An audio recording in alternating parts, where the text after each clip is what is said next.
पुरी कैलासपुरी सज धज के जाला बरतिया हो कैलासपुरी में। कैलासपुरी सज धज के जाला बरतिया हो कैलासपुरी में। सांप बिच्छू के सजल बरतिया, सांप बिच्छू के सजल बरतिया, संगमा में जल अभिषेक को पड़ाओ कैलासपुरी में।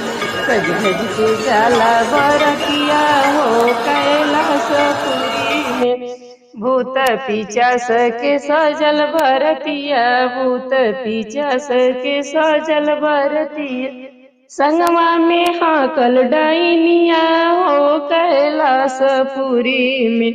सज धज के जाला बरतिया हो कैलासपुरी में।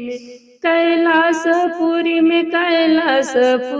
में सज धज के जाला बरतिया हो कैलासपुरी में।